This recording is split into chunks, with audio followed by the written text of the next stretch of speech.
My wife orchestrated a meeting with her ex-lover at a bar to test my ability to stay calm and unjealous. She spent an hour belittling me while he chuckled, then declared, "Look, I've been married for 3 years, and in that time I've learned a few things about relationships. First, never eat the last slice of pizza without asking. Second, the correct answer to 'does this make me look fat?' is always, 'You look amazing, babe.'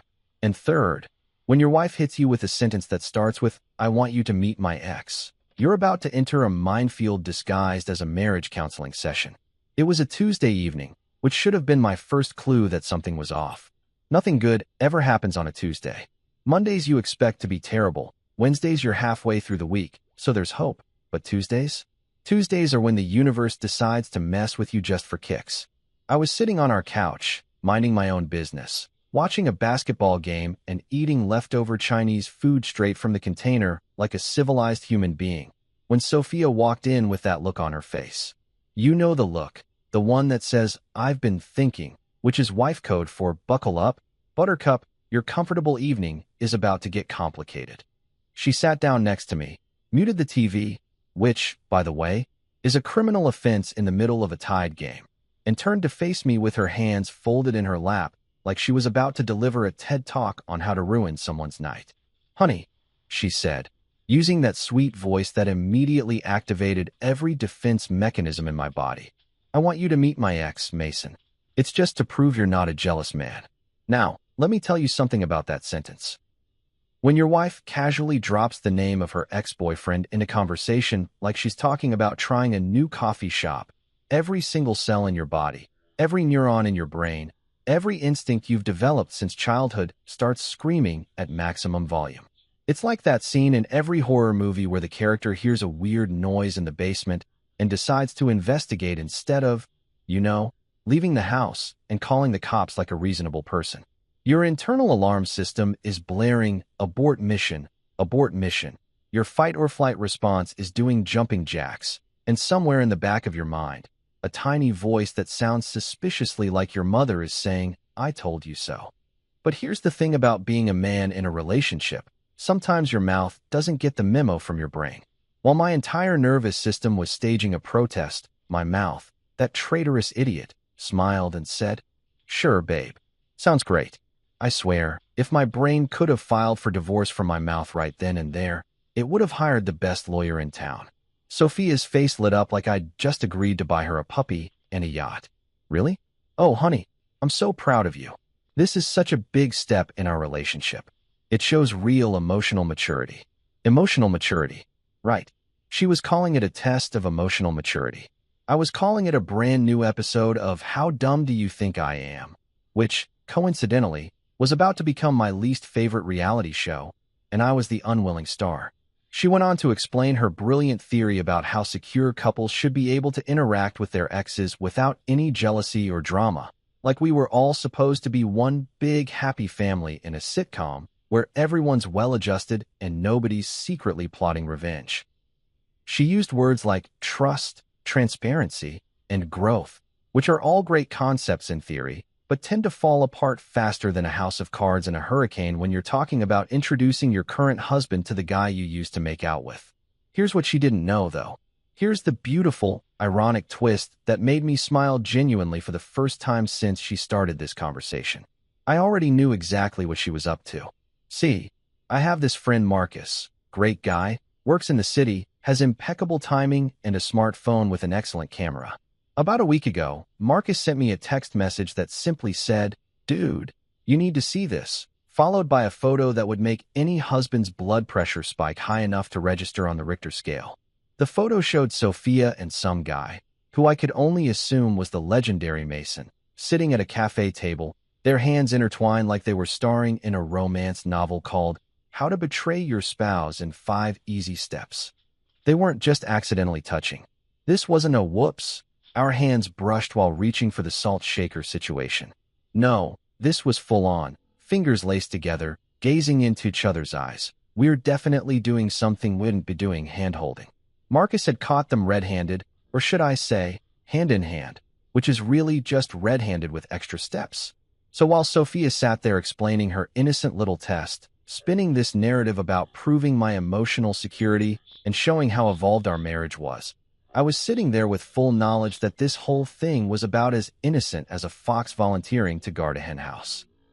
She wanted to parade her ex-boyfriend in front of me, probably to see if she could juggle two men without dropping either ball, or maybe to make me jealous enough to fight for her, like we were in some rom-com where the grand gesture at the end makes everyone forget about the lying and cheating that happened in the middle.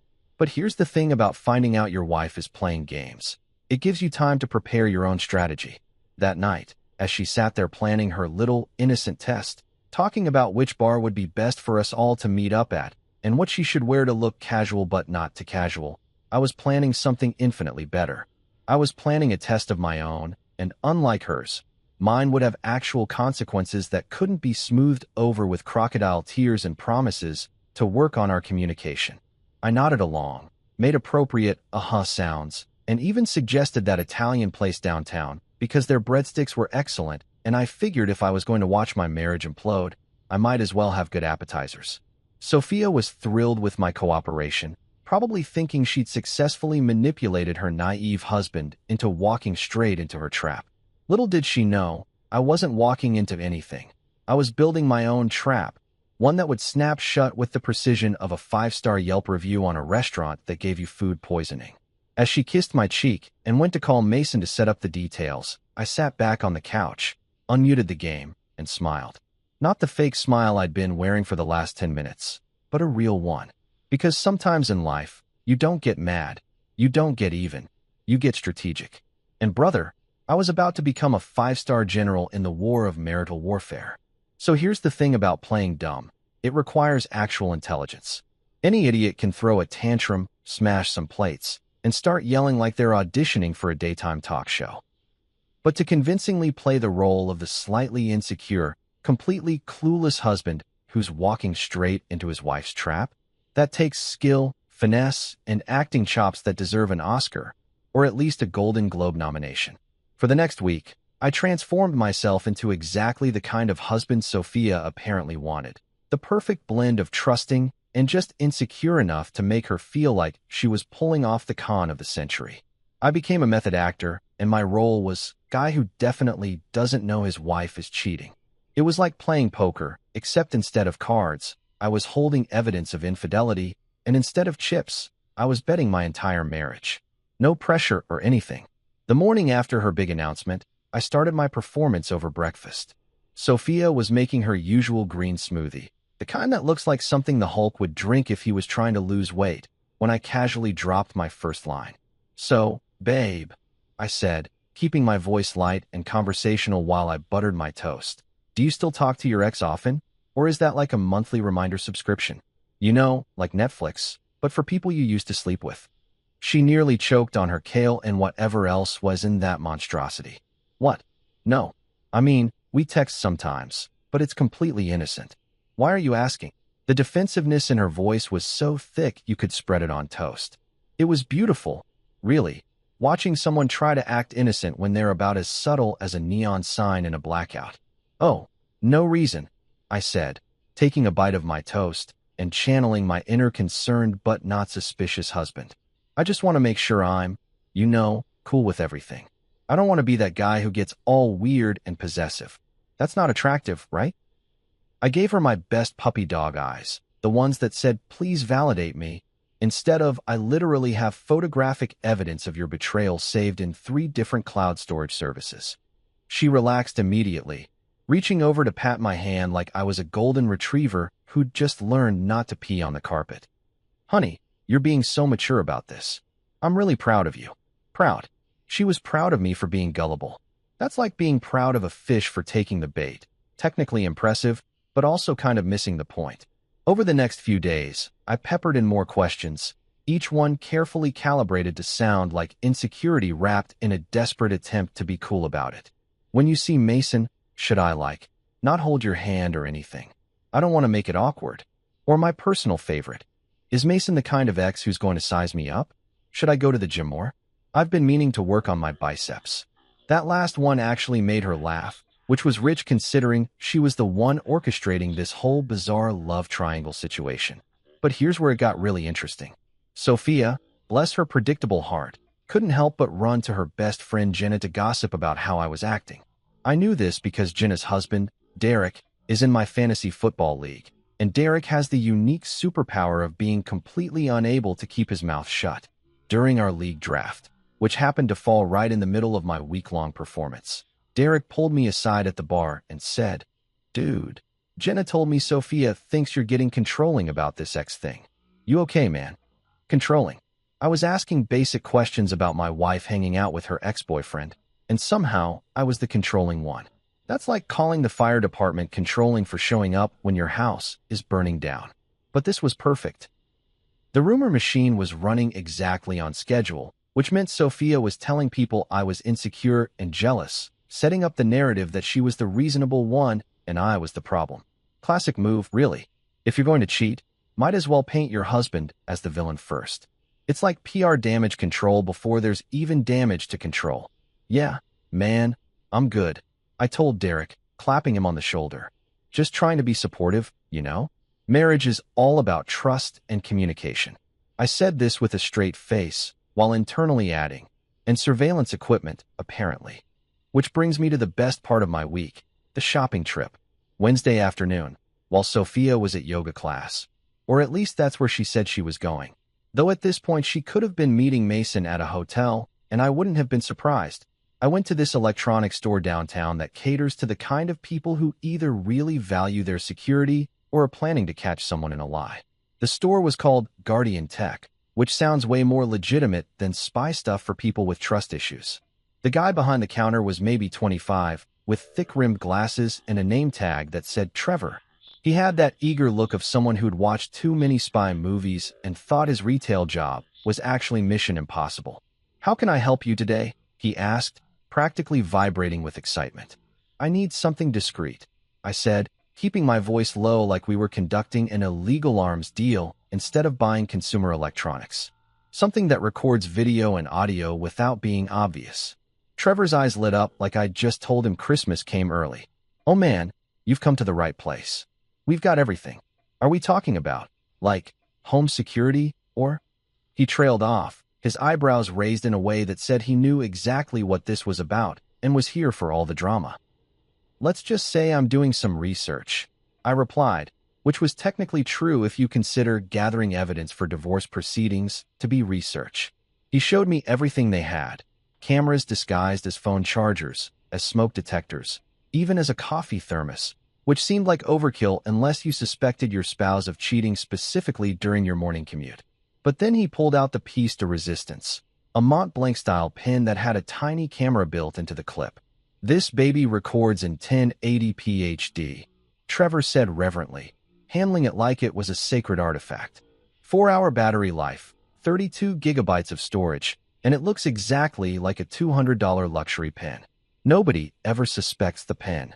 "I'll take it," I said immediately, because if I was going to record my wife's betrayal, I was going to do it with class. "Excellent choice. Now, do you want audio too? Because I've got this voice recorder that's about the size of a USB drive. You can clip it inside your jacket pocket, and it'll pick up conversations from 15 feet away.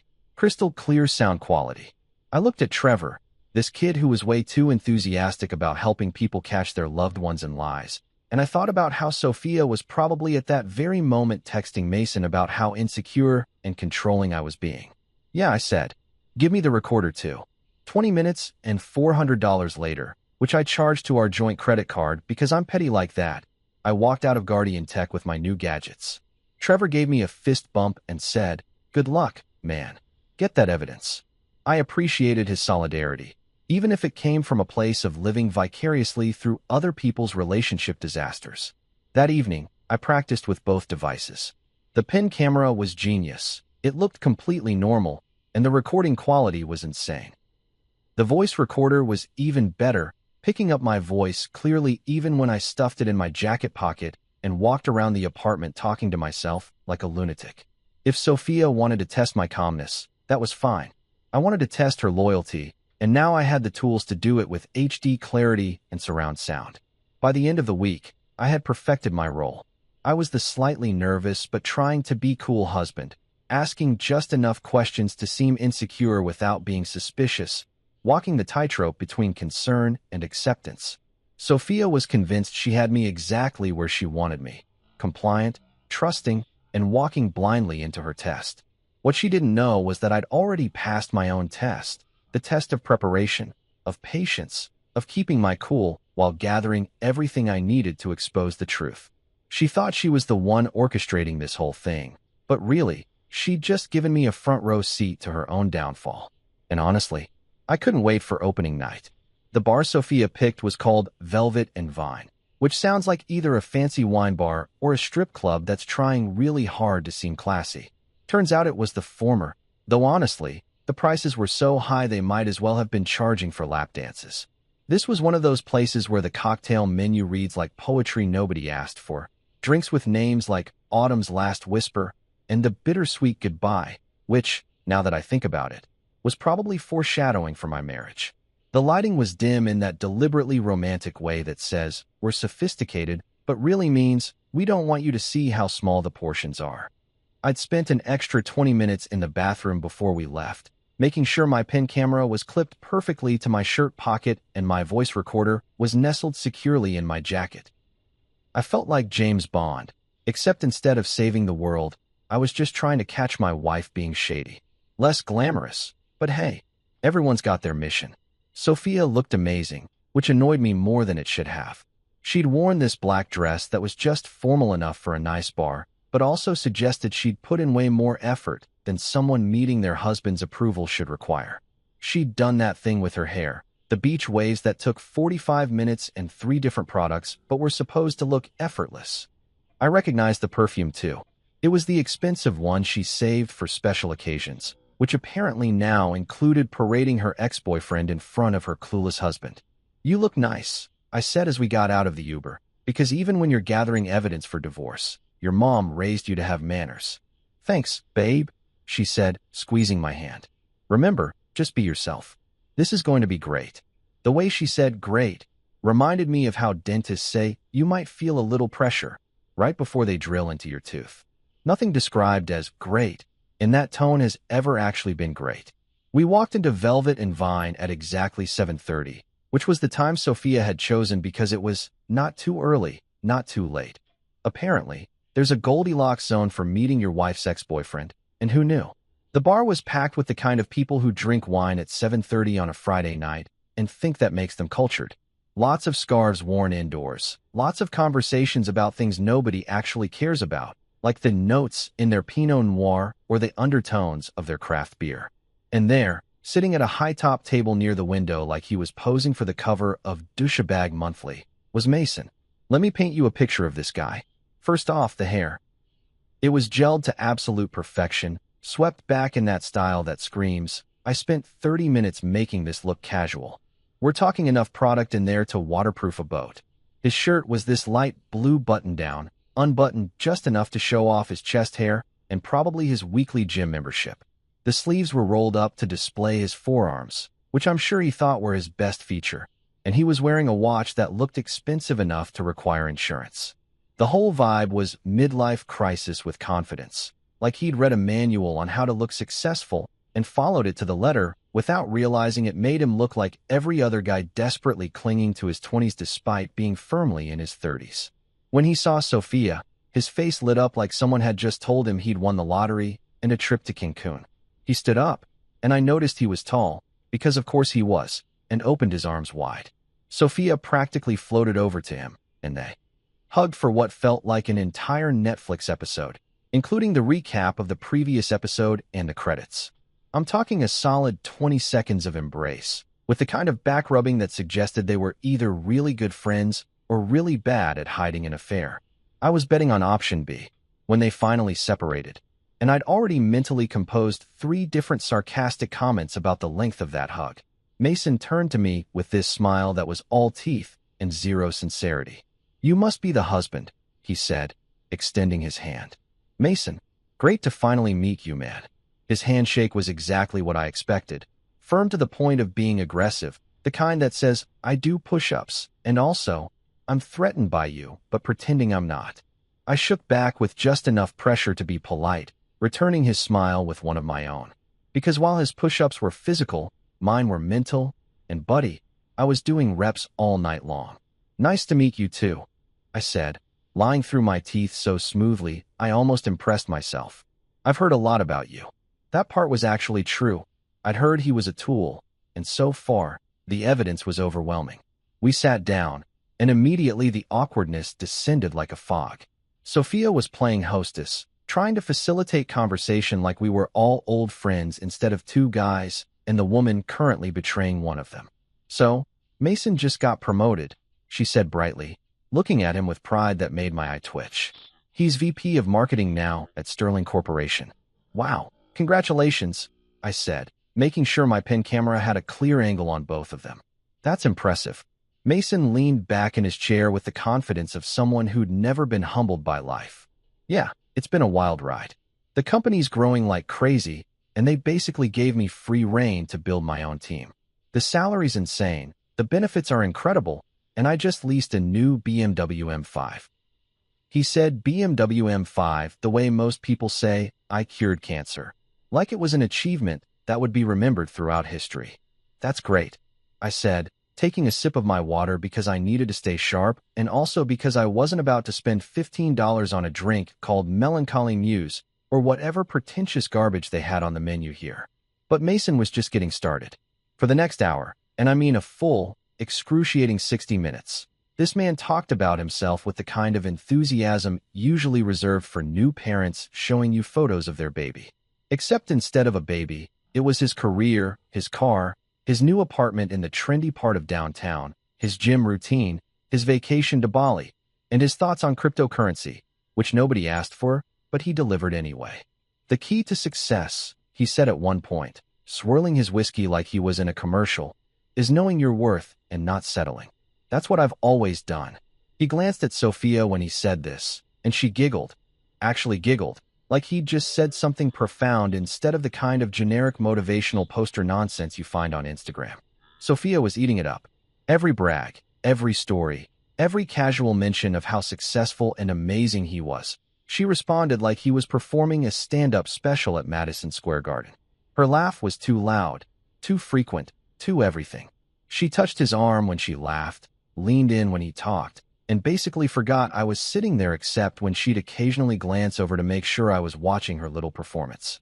I just nodded along, made appropriate sounds, and sipped my overpriced water while thinking, wow, I'm literally paying to watch my wife flirt with her ex-boyfriend. This is my life now. I'm funding my own humiliation, and it comes with a lemon twist and ambient jazz music in the background. The bartender came by, and Sophia ordered something called The Forgotten Affair, which was either incredibly ironic or incredibly on the nose. I couldn't decide which. Mason got another whiskey, top shelf obviously, and I stuck with water because someone at this table needed to maintain their dignity, and it clearly wasn't going to be the other two. Mason launched into another story, this one about closing some big deal that made him look like a hero, and I watched Sophia's face as she listened. Her eyes were bright, her smile was genuine, and she was looking at him the way she used to look at me back when we first started dating, before marriage became routine and I became the boring husband who didn't drive a BMW or have hair that defied gravity. My phone buzzed in my pocket. A text from Marcus. How's it going? You alive? I typed back under the table. Barely. This is worse than dental surgery without anesthesia. His response was immediate. Get that evidence and get out. You got this, brother.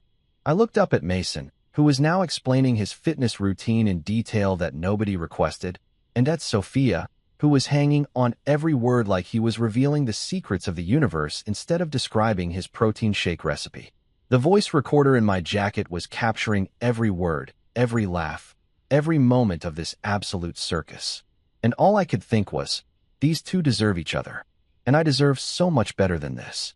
About 90 minutes into this torture session, yes, I was keeping track, because when you're living through a nightmare you tend to count the minutes until you can wake up. Something shifted in the atmosphere. Maybe it was the 3 whiskeys Mason had consumed, or maybe it was just that both he and Sophia had forgotten that I was an actual human being with functioning ears and not just a decorative husband-shaped prop at their table. Either way, the mask started to slip, and what was underneath was exactly as ugly as I'd expected. Mason leaned back in his chair, and I could see that look in his eyes, that particular combination of alcohol-fueled confidence and stupidity that makes men think they're invincible. It's the same look guys get right before they try to jump off a roof into a pool and end up in the emergency room. He was feeling himself, as the kids say, and he was about to make a mistake that would cost him everything. I could see it coming like watching a car crash in slow motion, except I was rooting for the crash.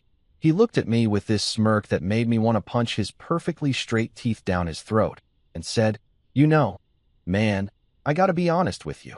Oh, this was going to be good. I leaned forward slightly, making sure my pen camera had the perfect angle.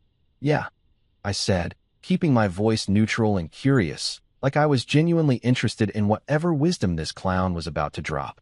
"Sophia used to like confident guys," he said, gesturing with his whiskey glass in a way that I'm sure he thought looked cool, but actually just looked sloppy.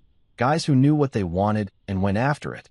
No hesitation, no second-guessing, just pure alpha energy. He actually said alpha energy with a straight face, which took a special kind of delusion. Guess she's trying the quiet type now, huh? The insult was so thinly veiled, it was practically transparent. He might as well have said, "I'm surprised she married someone so boring compared to me," and saved us all the trouble of decoding his garbage. But what really got me, what made my blood pressure spike and my jaw clench, was Sophia's reaction. She didn't defend me, didn't shut him down, didn't do any of the things a wife should do when someone disrespects her husband. Instead, she laughed. And not just a polite chuckle, but a full-on, head thrown back, hand over her mouth laugh like he'd just delivered the punchline to the funniest joke she'd ever heard. She laughed so hard I genuinely thought she might choke on her overpriced cocktail, and honestly, at that moment, I wouldn't have performed the Heimlich. I felt my face get hot, felt that familiar surge of anger and humiliation mixing together in my chest like a toxic cocktail. But I'd come too far to lose my cool now. I'd spent a week playing the insecure husband, gathering evidence, setting up this entire operation. I wasn't about to blow it because Mason wanted to flex his ego and Sophia wanted to stroke it. So instead of doing what every fiber of my being wanted me to do, which was flip the table and walk out, I smiled.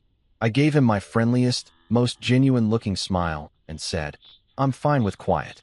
Makes it easier to hear nonsense in 4K. For a second, just a brief, beautiful second, confusion flickered across Mason's face. Sophia stopped laughing mid-giggle, and there was this moment where they both looked at me like I'd just spoken in a foreign language. The comment was just vague enough that they couldn't tell if I was insulting them or making a weird joke. Perfect. Keep them off balance. Keep them comfortable enough to keep talking.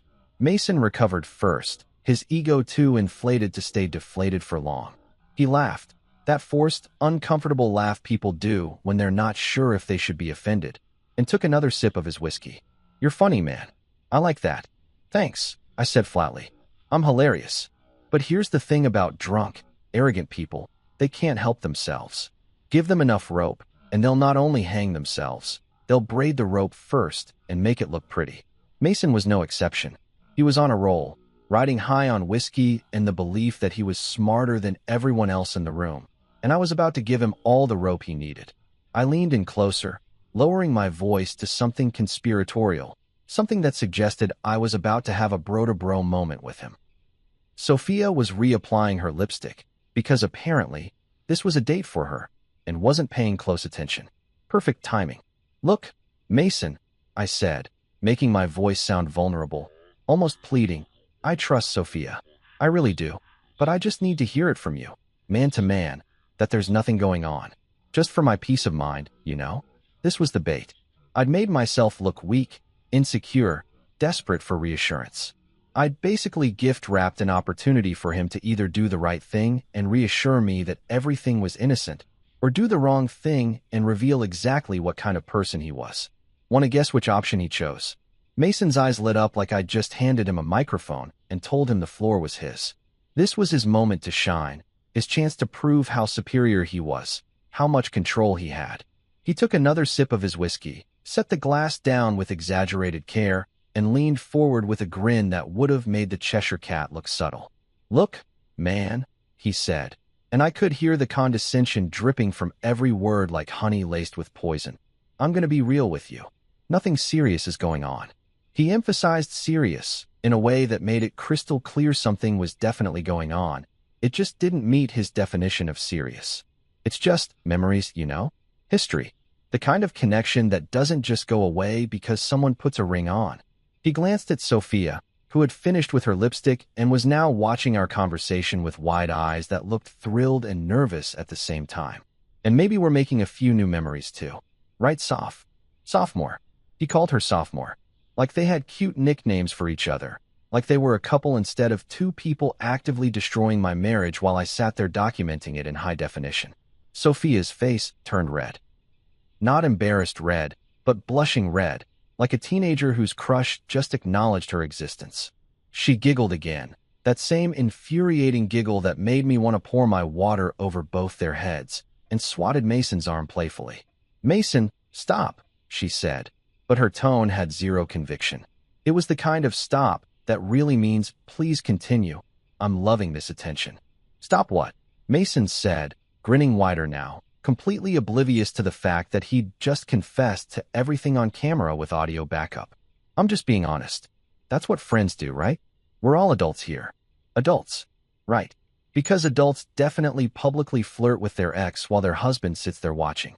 That's peak maturity, truly the height of evolved human behavior. I should write a book about it. How to be an adult. A guide to betraying your spouse while pretending it's totally normal. I sat back in my chair, my face carefully neutral, and said, "Yeah, honesty's important." My voice didn't waver, didn't crack, didn't betray the fact that internally I was doing a victory dance. I had it all. The confession, the flirting, the complete lack of respect for our marriage. All captured in glorious 1080p HD with crystal clear audio.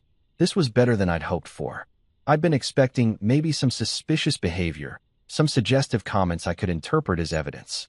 Instead, Mason had basically stood up, grabbed a megaphone, and announced to the world that he was messing around with my wife. The beauty of it was that neither of them realized what had just happened.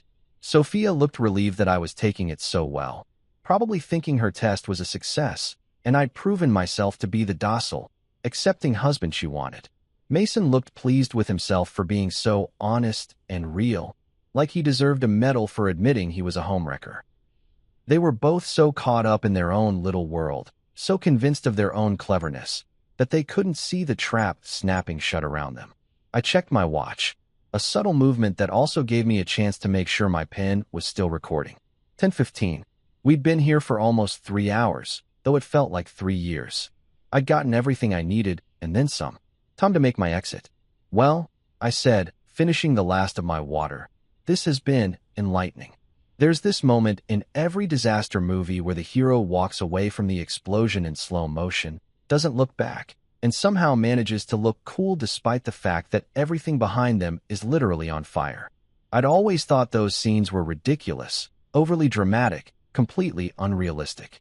Turns out, I was wrong. Because sitting in that bar, watching my wife and her ex-boyfriend giggle like they were the only two people in the room, I finally understood the appeal of the dramatic exit.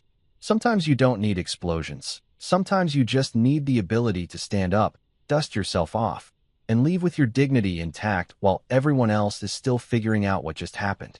Sophia was riding high on what she perceived as her victory. After Mason's little confession, which, by the way, was still being recorded by the pen camera currently getting a crystal clear view of both their faces, she turned to me with this expression of pure pride, like a teacher whose student just passed a really difficult test. Her eyes were practically glowing with self-satisfaction, and she reached across the table to grab my hand in what I'm sure she thought was a tender, meaningful gesture, but really just felt like someone trying to pet a dog they'd just kicked. "Well done," she said, squeezing my fingers with fake affection that made my skin crawl. "You passed." Passed. I'd passed her little loyalty test, her emotional maturity examination, her check to see if I was the kind of husband who'd sit quietly while she paraded her affair partner in front of me under the guise of being evolved and secure. And in her mind, I'd aced it with flying colors. I'd been calm. I'd been friendly. I'd even engaged in conversation with Mason like we were all buddies hanging out instead of what this actually was, a front row seat to my marriage's funeral. The irony was so thick you could cut it with a knife. She thought I'd passed her test, when really, she'd just failed mine spectacularly. She'd failed the basic human decency test, the wedding vows test, the don't openly flirt with your ex in front of your husband test, and several other tests she didn't even know she was taking. But sure, Sophia, I passed. Let's go with that. I looked at her hand holding mine, then up at her face with that proud smile, then over at Mason who was leaning back in his chair like the king of the world, and I felt this wave of absolute clarity wash over me. This was it. This was my moment.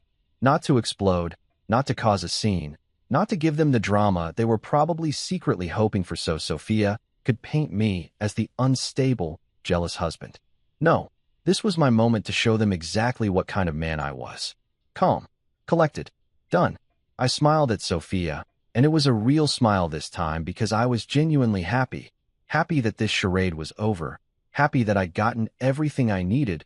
Happy that in about 24 hours, both of their lives were going to implode in ways they couldn't even imagine yet. Good to know, I said, my voice steady and almost cheerful. I pulled my hand away from hers gently, stood up from my chair, and straightened my jacket, making sure my voice recorder was secure. You two enjoy the encore. For a second, nobody moved. Sophia's smile faltered, her eyebrows knitting together in confusion like I'd just spoken in ancient Greek. Mason stopped mid-sip of his whiskey, the glass frozen halfway to his mouth.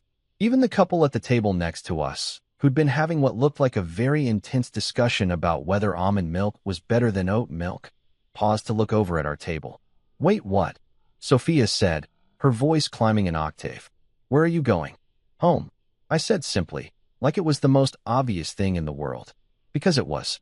I reached into my wallet, the wallet I'd bought with my own money from my own job that actually required me to work instead of just bragging about working, and pulled out 3 crisp $20 bills. I dropped them on the table with a casual flick of my wrist, making sure they landed right in the middle between Sophia's half-finished cocktail and Mason's whiskey. That should cover your drinks. And dessert, if you want it. I hear the chocolate lava cake is good here, though it's probably not as sweet as whatever this is. Mason finally found his voice, sitting up straighter and putting his glass down with a thunk that was probably meant to sound authoritative, but just came off as startled. Dude, come on, don't be like that. We're all just having a good time here. Oh, I know, I said, and I couldn't help the slight smirk that crossed my face. You two are having a great time. That's why I'm leaving. So you can have an even better one without me here ruining the vibe. I gestured between them with a little wave. Don't let me stop the show. Please, continue making new memories. I insist. Sophia stood up so fast her chair scraped against the floor with a screech that made half the bar look over. You're being ridiculous, she hissed, trying to keep her voice low but failing miserably. This is exactly what I was testing, whether you could handle a simple dinner without getting jealous and insecure. And I handled it beautifully, I said, buttoning my jacket like I was getting ready for a business meeting instead of walking out on my marriage. I sat here, I listened, I smiled. I was the picture of maturity. But maturity also means knowing when to leave. And sweetheart, I looked directly into her eyes, making sure she could see that I wasn't angry, wasn't upset, wasn't anything except absolutely done. It's time to leave. The bartender had wandered over, probably sensing drama and wanting to make sure nobody was about to start throwing punches or glasses. He was a young guy, maybe mid-20s, with a man bun and the kind of meticulously groomed beard that required more maintenance than most people's lawns. Is everything okay here, folks? He asked, his eyes darting between the three of us like he was trying to figure out which one of us was most likely to cause a problem. Everything's perfect, I said, giving him a genuine smile. Just settling the tab. Those two are staying. I'm heading out. I pulled out another 20 and handed it directly to him. That's for you. Thanks for the excellent service and for pretending you didn't hear any of this extremely awkward conversation. The bartender's face broke into a grin as he pocketed the 20. Didn't hear a thing, my man. You have a good night. The way he said it, with just a hint of sympathy and respect, told me he'd absolutely heard everything and was silently rooting for me. Bartenders see it all, and this guy had clearly witnessed enough relationship drama to recognize when someone was making a dignified exit from a sinking ship. Sophia grabbed my arm, her nails digging in just enough to be uncomfortable. Don't you dare leave, she said, her voice tight with anger and what might have been panic. We're not done here. I looked down at her hand on my arm, then back up at her face. Actually, we are? We're very done. I gently but firmly removed her hand, patting it twice like you'd pat a child who was having a tantrum. But hey, look on the bright side. You passed your test too. You proved you could meet up with your ex without your husband getting in the way. Mission accomplished. Mason, who'd been watching this entire exchange with growing discomfort, finally stood up. Look, man, I think there's been a misunderstanding. No misunderstanding, I interrupted, holding up a hand to stop him. Everything's been understood perfectly. Crystal clear, in fact. I looked at both of them. These two people who'd spent the evening treating me like I was too stupid to see what was right in front of my face. You two have a wonderful rest of your evening. Really, enjoy every minute of it. And then I did it. I turned around and walked toward the exit without another word, without looking back, without giving them the satisfaction of seeing me angry or hurt, or anything except completely calm. The bar seemed quieter as I walked through it. Or maybe that was just my imagination, but I swear I could feel eyes on me from other tables. The couple who'd been arguing about milk alternatives gave me a subtle nod. A woman sitting alone at the bar raised her glass slightly in what looked like a salute. Even the hostess by the door looked at me with something like respect as I passed. The cool night air hit my face as I stepped outside, and I took a deep breath, filling my lungs with the smell of the city, car exhaust, someone's cigarette smoke, the vague scent of rain that might come later. Behind me, I could hear Sophia's voice rising, probably arguing with Mason about whose fault it was that I'd left, probably trying to figure out if this was part of my plan or if I'd genuinely just snapped. I pulled out my phone and ordered an Uber. Estimated arrival, for minutes. Perfect.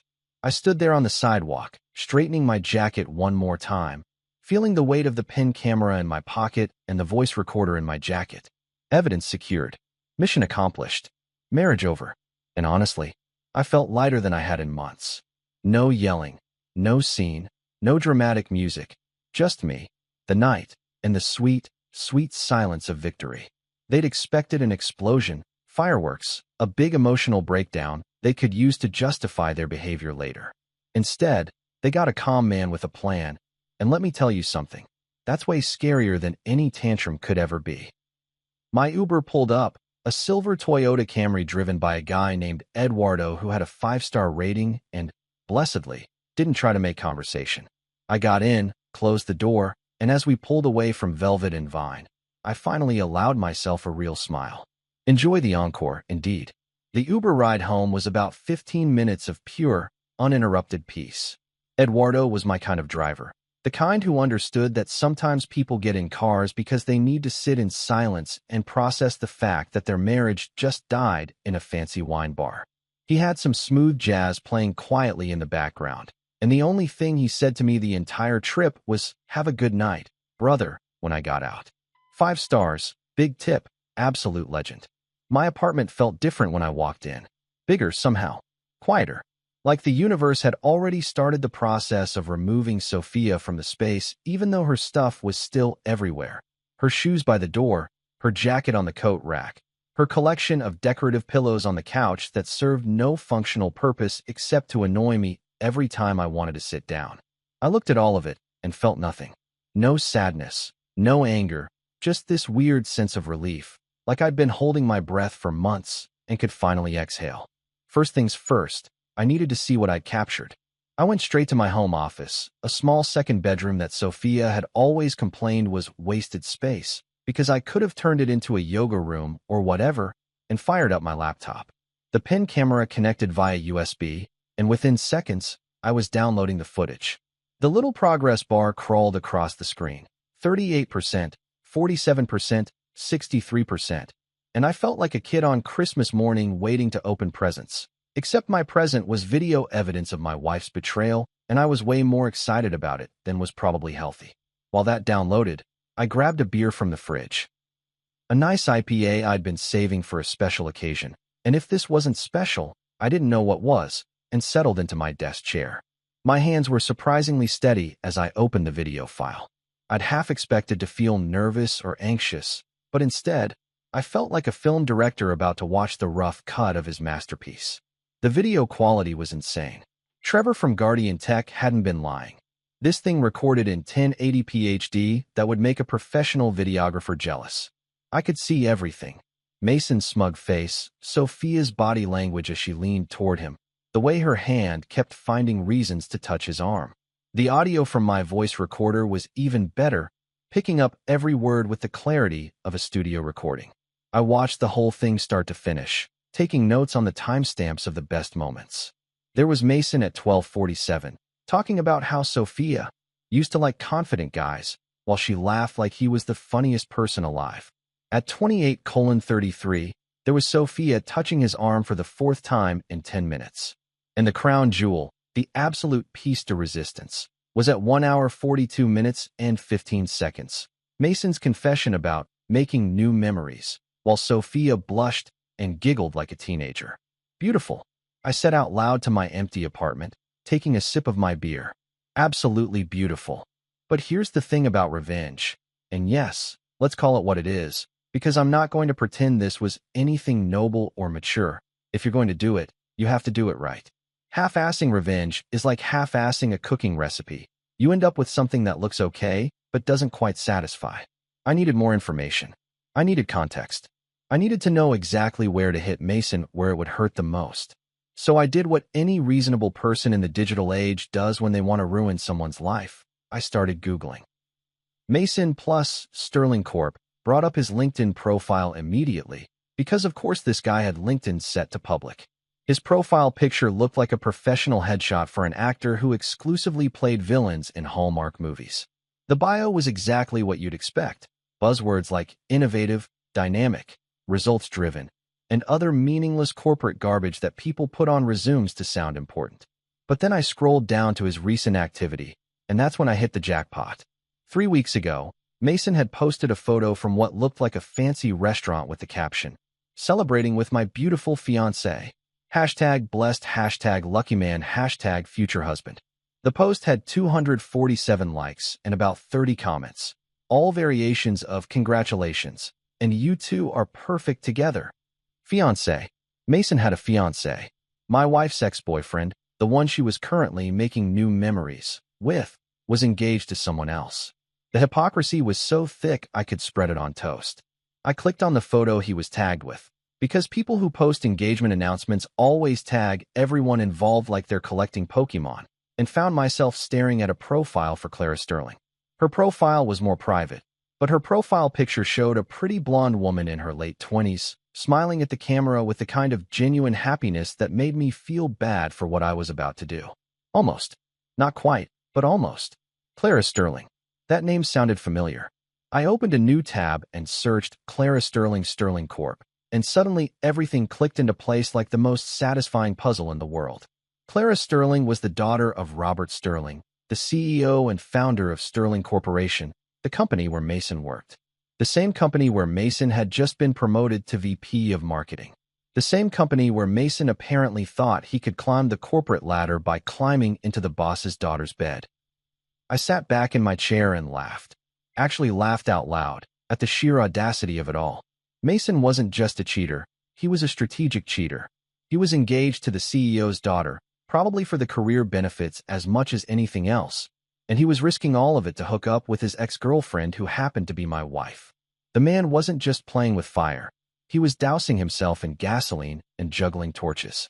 "Oh, Mason," I said to my computer screen, shaking my head with mock sympathy. "You're not just cheating. You're auditioning to be unemployed, single, and probably homeless all in one go. That takes a special kind of stupid." I spent the next hour doing more research, finding Robert Sterling's contact information. His email was publicly available on the Sterling Corp website because CEOs apparently like to pretend they're accessible. And Clara's email, which I found through a corporate directory that listed her as Special Projects Coordinator, which is corporate speak for the boss's daughter, who we gave a fancy title to. Then came the fun part, editing the video. I'm not a professional video editor, but I know my way around basic software, and honestly, I didn't need to do much. The footage spoke for itself. I pulled the best clips. Mason's bragging, his comment about Sophia liking confident guys, the making new memories confession, Sophia's reactions, the inappropriate touching, all of it. I added timestamps in the corner, so there was no question about when this happened, and I included a brief title card at the beginning that simply said, "Recorded. Today's date, Velvet and Vine Bar, 7:30 p.m. to 10:15 p.m." The final product was 3 minutes and 47 seconds of pure, unfiltered evidence. No music, no fancy editing, no dramatic effects. Just raw footage that clearly showed Mason and Sophia acting like a couple while I sat there like a prop. It was perfect in its simplicity. I created a new email account. No point using my real one for this, and spent a solid 20 minutes crafting the message. It needed to be professional, not vindictive. Factual, not emotional. The kind of email that couldn't be dismissed as the rantings of a jealous husband. Subject line: important information regarding Mason, last name. Body: Dear Ms. Sterling and Mr. Sterling, I am writing to provide you with information that I believe you have the right to know. The attached video was recorded this evening at Velvet and Vine Bar and shows Mason, who I understand is engaged to Clara Sterling and employed at Sterling Corporation, engaging in inappropriate conduct with a married woman. The footage speaks for itself. I am sharing this purely for informational purposes, as I believe both of you deserve to know the truth about the person you've trusted. The video is unedited and unaltered. All timestamps are accurate. I apologize for being the bearer of bad news, but I felt it was the right thing to do. Respectfully, a concerned party. Short, sweet, professional, devastating. I attached the video file, checked the email addresses one more time, Clara's personal email and Robert's corporate one, and then I hovered my cursor over the send button. This was it. The point of no return. Once I hit send, Mason's life would implode faster than a building in a controlled demolition. His engagement would be over, his job would probably be gone, his reputation would be destroyed. And Sophia? Well, she'd lose her affair partner and have to face the consequences of her actions. Did I feel guilty? Not even a little bit. They'd made their choices, and now they got to live with the consequences. I was just helping the truth along. Providing a public service, really. I took a sip of my beer, smiled at the screen, and clicked send. The email whooshed into the digital void. Delivered. I leaned back in my chair, laced my fingers behind my head, and whispered to the universe, "Justice has entered the chat." I slept like a baby that night. And I mean a real baby, not the romanticized version people talk about. I'm talking deep, uninterrupted, drool-on-the-pillow sleep that usually only happens after you've had 3 glasses of wine or finally finished binge-watching a series that's been stressing you out for weeks. No nightmares, no guilty conscience keeping me awake, no second-guessing my decisions. Just pure, blissful unconsciousness punctuated by dreams about absolutely nothing important. It was glorious. I woke up naturally around 8:30, which is late for me on a Saturday. The sun was streaming through the bedroom window. Sophia's blackout curtains had always blocked it, but she wasn't here to complain about the light, was she? And I actually felt refreshed. Energized, even. Like I'd just completed a marathon and my body was flooding with endorphins. Except my marathon was destroying my cheating wife's affair, and I didn't even have to leave my apartment to do it. I stretched, yawned, and reached for my phone on the nightstand, figuring I'd check the weather and maybe order some breakfast from that bagel place down the street that makes everything bagels so good they should be illegal. What I found instead was absolute chaos in digital form, and it was more satisfying than any bagel could ever be. 47 missed calls. I'm not exaggerating, 47. My phone's call log looked like a CVS receipt, just scrolling and scrolling with no end in sight. 18 text messages, ranging from one-word please to full paragraphs of panic. 3 voicemails, each one progressively more desperate than the last. And one message that stood out from all the others, a text from a number I didn't have saved but recognized from last night's festivities. The first voicemail was from Mason, and I have to say, the man's voice had completely changed from the cocky, confident tone he'd used at the bar. Gone was the smooth-talking VP of marketing who bragged about his BMW and his alpha energy. Instead, I got what sounded like a wounded animal crossed with a teenage boy whose mom just found his browser history. "Dude," he started, his voice cracking like he was going through puberty again. "You need to call me back. Right now. This is not cool, man. Whatever you think happened, whatever you think you saw, you got it wrong. We were catching up, that's all. You can't." His voice broke completely, and I swear I heard a sob. An actual sob. "You can't do this to me. Call me back. Please. I deleted it without a second thought and moved on to voicemail number 2, which was even better. This time, Mason had abandoned any pretense of dignity and gone straight to begging. Oh God, what did you do? Clara won't answer my calls. Her dad is. I don't even know what to say. You ruined my life, man. You ruined it. Over what? Over nothing. We were just talking. Just catching up. You recorded us without permission. That's illegal.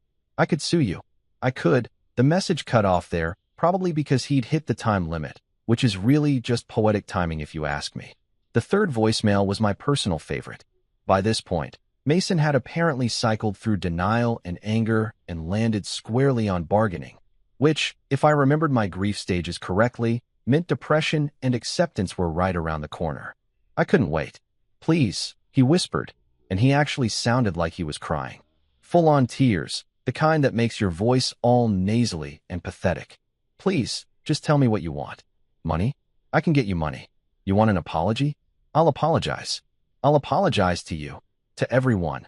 I'll never talk to Sophia again, I swear. Just please tell Clara and her dad that it was all a misunderstanding. Tell them the video was edited, that you made it look worse than it was. I'll do anything. Anything. My career is over. My engagement is over. Everything is over. Please. I sat there in bed, phone in hand, and I smiled so wide my face hurt. No, Mason, I said out loud to my empty bedroom. You ruined it. I just provided the soundtrack. The line was so good I'd used it in a text response to him earlier, but it bore repeating because it was absolutely true. I didn't make him cheat on his fiancée. I didn't make him publicly flirt with a married woman. I didn't make him confess to making new memories while her husband sat 3 feet away. All I did was make sure the right people saw what he'd already done.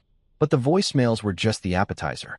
The text messages were the main course, and they did not disappoint. Mason had apparently been texting me throughout the night, probably after his calls went straight to voicemail, because I'd turned my phone on Do Not Disturb like a civilized person who values his sleep. 2:47 a.m. Why aren't you answering? 2:51 a.m. This isn't funny. 2:53 a.m. Answer your phone. 3:15 a.m. Clara left. She took her ring off and threw it at me. 3:47 a.m. Her dad called. I'm fired. 4:23 a.m. I hope you're happy. 4:25 a.m. Actually, no, I hope you rot. 4:26 a.m. I'm sorry, I didn't mean that. 4:27 a.m. Please help me fix this. The progression from anger to panic to desperate pleading was honestly fascinating from a psychological perspective. It was like watching someone go through all 5 stages of grief in real time. Except instead of grief, it was consequences. And instead of sympathy, I felt absolutely nothing except mild amusement. I scrolled through the rest. More begging, more accusations, more promises to never speak to Sophia again. And then I did what any mature adult would do. I blocked his number. Not because I was angry, but because I simply didn't care enough to keep reading his meltdown. He wasn't my problem anymore. He was his own problem, and Clara's problem, and Robert Sterling's problem, but definitely not mine. Speaking of Robert Sterling, I decided to do a little morning reading with my coffee. I opened up my laptop, still sitting on my desk from last night, and Googled Sterling Corporation Mason. And there it was, right at the top of the search results, a headline from the Business Journal that had been posted just 2 hours ago. Sterling Corp. Executive terminated for unethical behavior. I clicked on the article with the eagerness of a kid opening a birthday present. The piece was professional, carefully worded to avoid any legal issues, but the message was crystal clear. Mason had been terminated effective immediately for conduct unbecoming of a Sterling Corporation executive in violation of company ethics policies. The article mentioned that he'd been separated from his position after evidence of inappropriate behavior came to light, which was corporate speak for, "We saw the video and fired his ass so fast, he probably got whiplash." The best part? There was a quote from Robert Sterling himself. At Sterling Corporation, we hold our executives to the highest standards of personal and professional conduct. When those standards are not met, we take swift and decisive action. We wish Mr. Mason's last name well in his future endeavors. We wish him well in his future endeavors, is CEO speak for. Good luck finding another job after we blacklist you in the industry. and I loved every word of it. Somewhere in the city, Robert Sterling had watched that video, seen some cocky VP hitting on another woman while engaged to his daughter, and brought down the corporate hammer with extreme prejudice. Beautiful. Absolutely beautiful. I poured myself a cup of coffee, the good stuff I'd been saving, because today was definitely a celebration, and actually said cheers to my laptop screen before taking a sip. Somewhere out there, Mason was probably sitting in his overpriced apartment, unemployed, single, and realizing that his BMW M5 lease was going to be really hard to pay without that VP salary. Karma didn't just come for him. It showed up in a luxury car, ran him over, backed up, and ran him over again for good measure. My phone buzzed with a new text, and for a second I thought Mason had figured out how to text from a different number. But no, this was from Sophia's best friend Jenna. The message was short and to the point. I saw the video. I had no idea. I'm so sorry. I stared at that text for a long moment. Jenna had been Sophia's friend for years, had been in our wedding, had come to our apartment for dinner parties and game nights. And now she was apologizing to me, which meant she'd somehow seen the video too. Either Clara had sent it to people, or Robert had, or maybe it was making the rounds in their social circle. Either way, the truth was spreading faster than gossip at a high school reunion.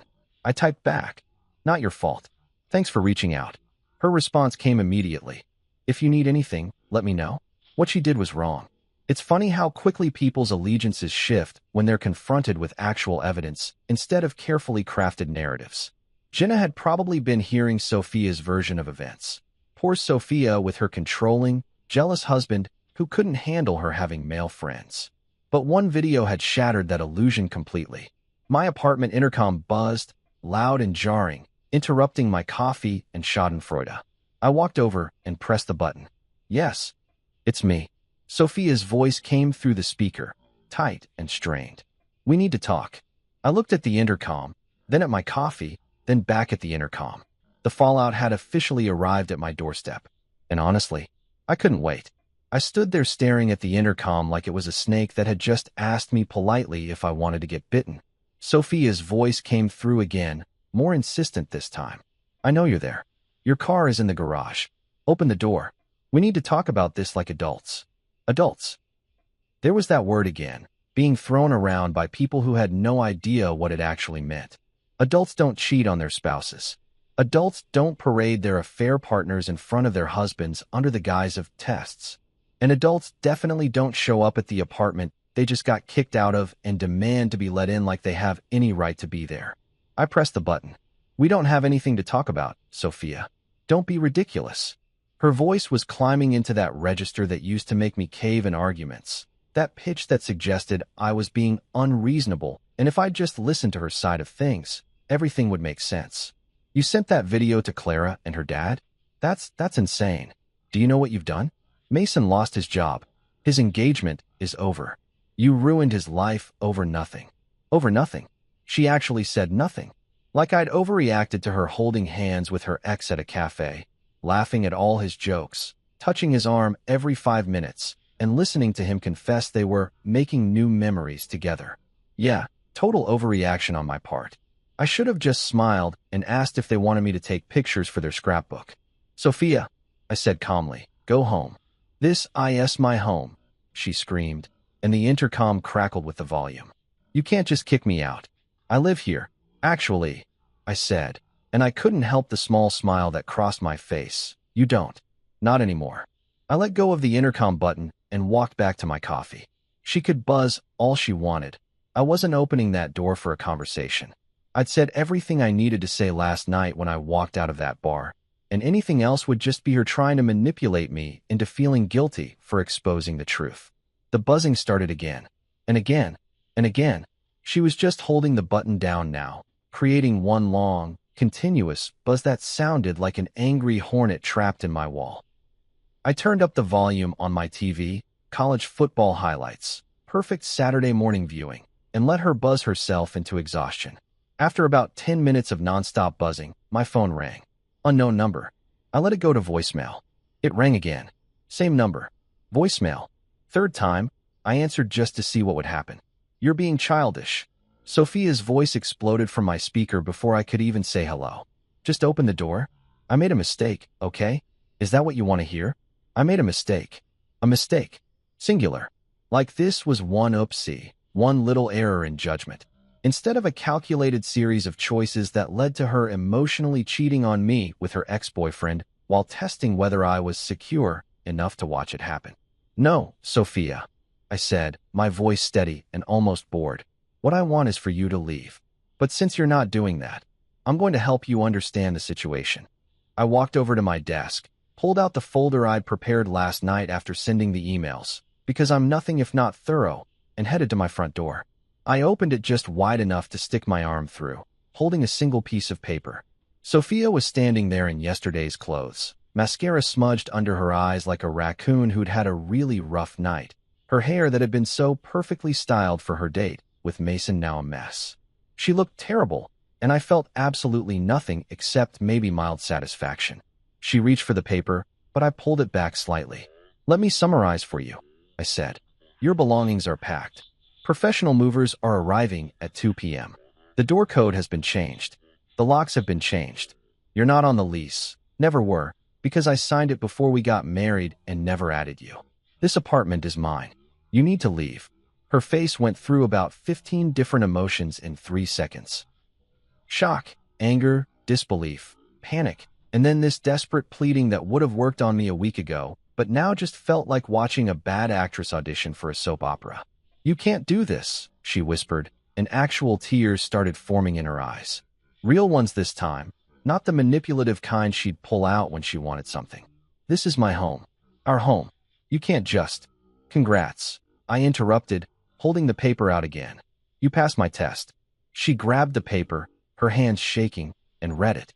I'd kept it simple. Your belongings are packed. Movers arrive at 2 p.m. Passcode changed. Congrats, you passed my test. Short, sweet, devastating. What test? She said, looking up at me with confusion breaking through her tears. The loyalty test, I said simply. Turns out you failed it spectacularly. Have a nice life, Sophia. I closed the door. The lock clicked. And from the other side, I heard her start crying. Not the gentle, delicate crying of a woman who's sad, but the ugly, loud sobbing of someone who's just realized they've lost everything and it's entirely their own fault. The buzzing started again, more frantic this time, mixed with pounding on the door. Please, please, just let me explain. It wasn't what it looked like. Nothing happened. We were just friends. You're overreacting. I sat back down on my couch, turned up the TV a little more, and waited. She'd get tired eventually. They always do. By 1:30, the hallway had finally gone quiet. Either Sophia had left to regroup, or she'd passed out from emotional exhaustion. Either way worked for me. I'd changed into a clean shirt, ordered a pizza for lunch, because emotional devastation makes me hungry, apparently, and was mentally preparing for Act 2 of the goodbye parade. At exactly 2 p.m., like clockwork, my intercom buzzed. Moving company for apartment 4B, a professional male voice said. Come on up, I replied, buzzing them in. I'd hired Golden State Movers, a company with great reviews that specialized in discreet relocations, which was code for, we help people kick out their cheating spouses without drama. I'd paid extra for their premium service, which included packing everything, moving it to a storage unit I'd rented in Sophia's name, and handling any complications that might arise. The guy on the phone had assured me they'd seen it all, and nothing surprised them anymore. 3 guys showed up at my door, 2 built like linebackers, and 1 who looked like he could have been their coach. The leader, whose name tag said Frank, shook my hand with a grip that could crush walnuts. You must be Mr. Johnson. We got your list. Everything in the master bedroom, the walk-in closet, and the items marked with pink tape throughout the apartment. That right? That's right, I said. I'd spent my morning going through the apartment with pink tape, marking everything that belonged to Sophia. Her decorative pillows, her kitchen gadgets I'd never understood the purpose of, her books, her artwork, all of it tagged and ready to go. No problem. We'll have this done in 90 minutes, tops. You staying or going? Staying, I said. I want to make sure nothing of mine accidentally gets packed. Frank nodded like he'd heard that before. Smart man. They'd been working for maybe 20 minutes when the hallway erupted in noise. I heard Sophia's voice before I saw her, shrieking like a banshee who'd just gotten her cable bill. What are you doing? Stop. Those are my things. She appeared in my doorway, must have snuck past the lobby when someone else came in, looking even worse than this morning. She'd clearly been crying for hours. Her face was blotchy and red, and she was wearing sweatpants and a hoodie that I was pretty sure was actually mine, which was ironic given the circumstances. "Ma'am," Frank said, his voice calm but firm, stepping between her and the boxes. "We're just doing our job. If you have an issue, you need to take it up with. This is MY Home." Sophia screamed, and I mean screamed, the kind of volume that makes dogs bark 3 blocks away.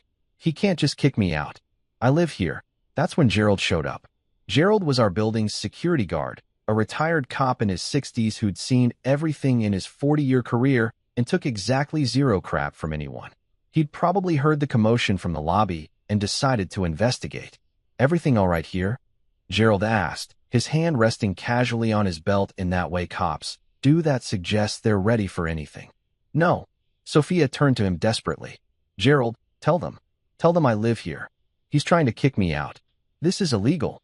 Gerald looked at her, then at me, then pulled out a small notebook from his pocket. "Let me check something." He flipped through a few pages. "Apartment 4B is leased to." He squinted at the page. "Mr. Johnson. Single occupant.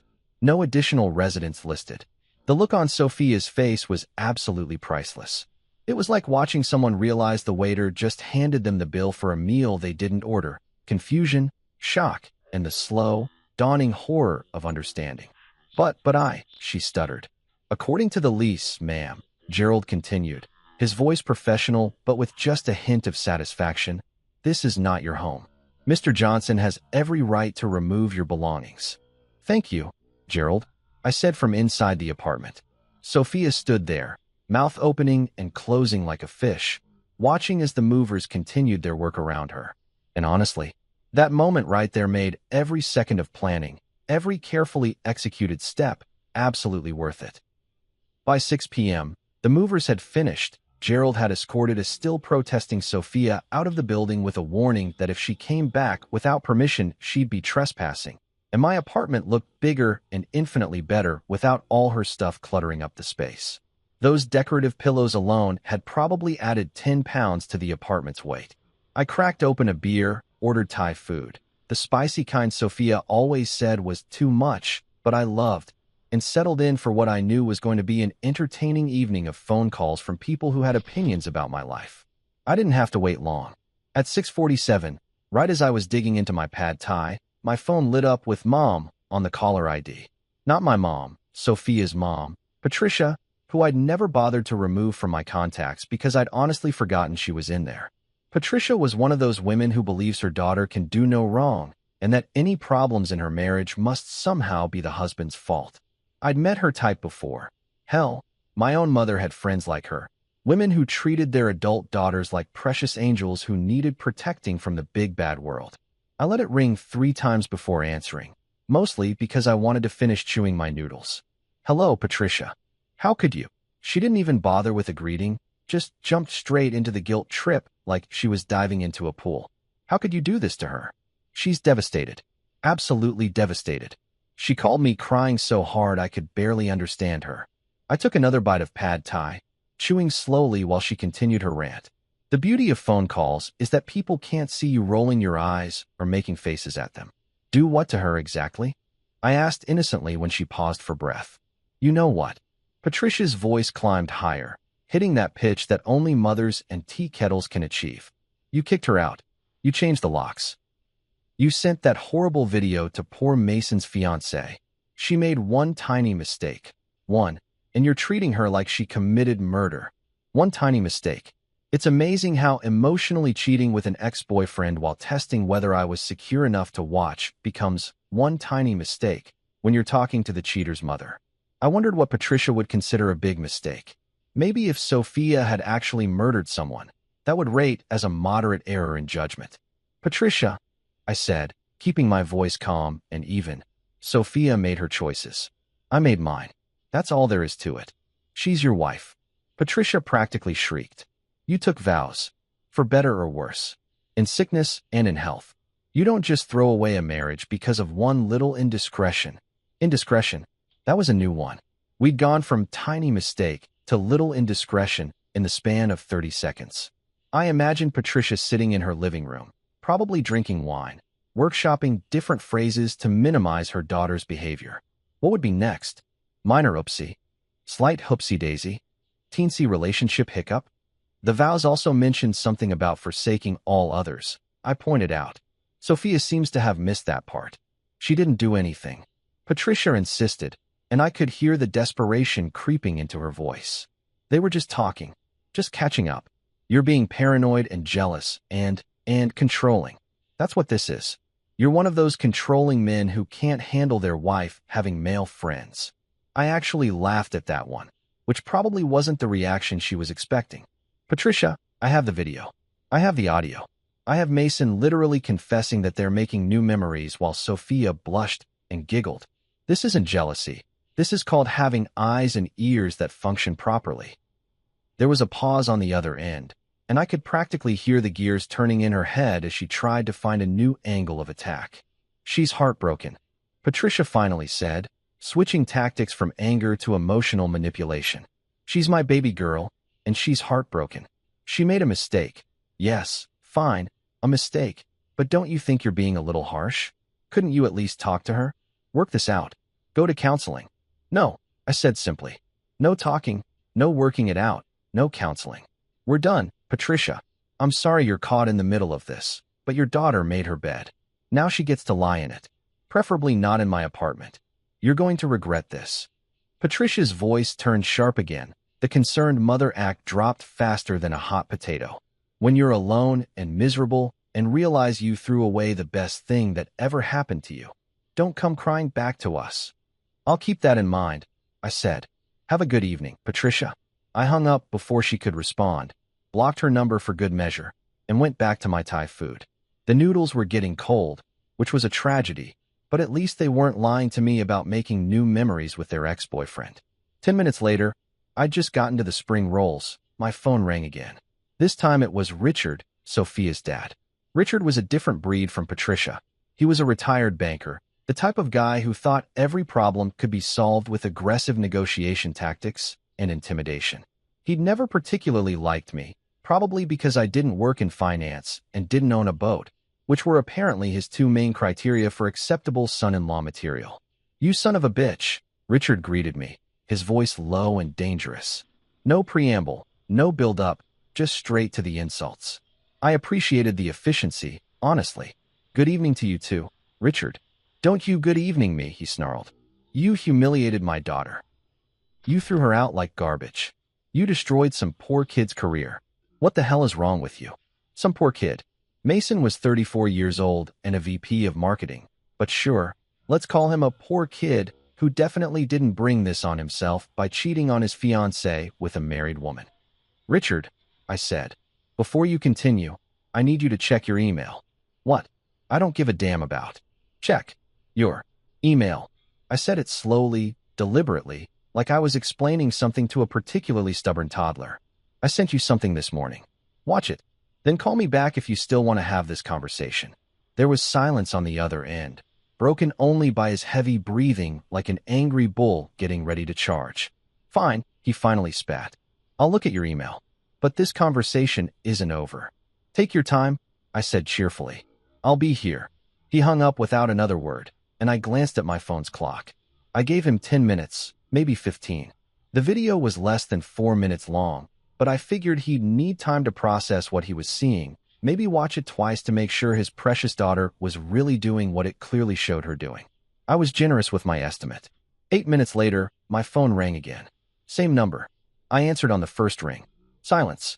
Complete and total silence on the other end, except for breathing. Richard, I said. More silence. Then, finally, in a voice completely different from the angry snarl he'd used before. This one quiet, almost defeated, he said, I didn't know. I know you didn't, I replied, and I actually felt a tiny bit of sympathy for him. Finding out your daughter isn't who you thought she was couldn't be easy, even if she was an adult who should know better. She told us you were being controlling, that you were jealous of her having friends, that you were making her miserable. He paused, and I heard what might have been a sigh or might have been him taking a drink of something strong. She didn't tell us about that. No, I agreed. She wouldn't have. Another long pause. I should apologize. You didn't do anything wrong, Richard. You were defending your daughter based on the information you had. That's what parents do. Still, he said, and he actually sounded sincere for once in the years I'd known him. I'm sorry for what you did and for what I said just now. Apology accepted, I said. Take care of yourself, Richard, and maybe have a conversation with your daughter about accountability. Yeah, he said quietly. Yeah, I think I will. He hung up, and I sat there staring at my phone, genuinely surprised. I'd expected more yelling, more threats, maybe even Richard showing up at my door to try to intimidate me in person. What I got instead was a father realizing his daughter had lied to him and actually acknowledging it. Character development in real time. Who knew? My phone buzzed with a text before I could set it down. Jenna again. Just FYI, the video is making the rounds in our friend group. Everyone knows now. Sarah, Michelle, even Brad saw it somehow. Nobody's on Sophia's side. Thought you should know. I stared at that message for a long moment. The video was spreading. People were seeing the truth. The carefully constructed narrative Sophia had been building. Poor Sophia, with her controlling husband, was crumbling faster than a sandcastle at high tide. Another text from Jenna. Also, Sophia's been calling everyone asking them to talk sense into you. Nobody's doing it. We all saw what she did. That was messed up. I texted back. Thanks for the heads up. And thanks for not buying her version of events. Her response was immediate. Girl code only applies when your girl isn't being shady. What she did was beyond shady. That was full-on eclipse-level darkness. You deserve better. I smiled at my phone. It's funny how the truth works. You spend so much time worried about he said, she said, about people believing lies, about getting painted as the villain. But when you have actual evidence, when the facts speak for themselves, the truth has a way of cutting through all the manipulation and gaslighting like a hot knife through butter. My phone stayed mercifully quiet for the rest of the evening. No more calls from Sophia's family, no more angry texts from Mason's burner phones, no more drama. Just me, my Thai food, and college football on TV. Around 11 p.m., as I was getting ready for bed, I walked through my apartment one more time. It looked different without Sophia's stuff everywhere. Emptier, sure, but also cleaner. Freer. Like someone had opened all the windows and let fresh air in after years of stuffiness. I thought about Patricia's words. When you're alone and miserable and realize you threw away the best thing that ever happened to you. But standing there in my apartment, looking at the space that was finally just mine again, I didn't feel alone. I didn't feel miserable. I felt lighter than I had in months, maybe years. The best thing that ever happened to me wasn't Sophia. The best thing that ever happened to me was finding out who she really was before I wasted any more time on her. I raised my glass of water because I'd already had 2 beers and I'm a responsible adult, unlike some people, and toasted the empty apartment. To the truth, I said out loud, and to all the people who can't handle it. That night, after all the phone calls stopped and the drama finally died down, my apartment felt different. Bigger somehow. Lighter. Like someone had been sitting on my chest for months and finally decided to get up and leave. I poured myself a glass of whiskey, the good stuff I'd been saving for a special occasion, and if successfully exposing your cheating wife wasn't special, I don't know what was, and walked over to the window. The city stretched out below me, all lights and life, and people living their own complicated stories. Somewhere out there, Mason was probably updating his LinkedIn profile to seeking new opportunities, which is corporate speak for unemployed and unemployable. Somewhere else, Sophia was probably crying to her friends about how cruel and heartless I'd been, conveniently leaving out the part where she'd orchestrated this entire disaster herself. And Clara Sterling? She was probably deleting every photo of Mason from her phone and thanking whatever deity she believed in that she'd found out what kind of man he was before she actually married him. I took a sip of whiskey and let it burn its way down my throat. Good whiskey shouldn't be smooth. It should remind you that you're alive, that you made it through something difficult, that you survived. People talk about loyalty tests like there's some kind of romantic gesture, some way to prove how secure and evolved your relationship is. But here's the thing nobody tells you. If you feel the need to test your partner's loyalty, the relationship is already over. You've already lost trust, already started looking for exits, already begun the process of blowing everything up. You're just gathering evidence to justify it. Sophia thought she was testing my jealousy. She thought she was proving something about emotional maturity in modern relationships and how secure people should be able to handle their partners hanging out with exes. What she was really testing was her own decency, and she failed harder than a Wi-Fi connection during a storm. I looked at my reflection in the window, whiskey glass in hand, and I barely recognized the guy staring back at me. Not because I'd changed physically, but because I felt different, stronger, more sure of myself. Like I'd been playing a character in someone else's story and finally realized I could write my own ending. My phone buzzed one last time, a text from Marcus. "You alive, brother?" I smiled and typed back, "More alive than I've been in years." Now when people ask me about my ex-wife, and they will, because people love drama almost as much as they love pretending they don't, I just smile and give them the simplified version. She once tested my patience, I say, but I aced it. Extra credit and everything. I raised my glass to the window, to the city, to whatever came next. To all the loyalty tests I didn't ask for, I whispered, and then I drank to new beginnings.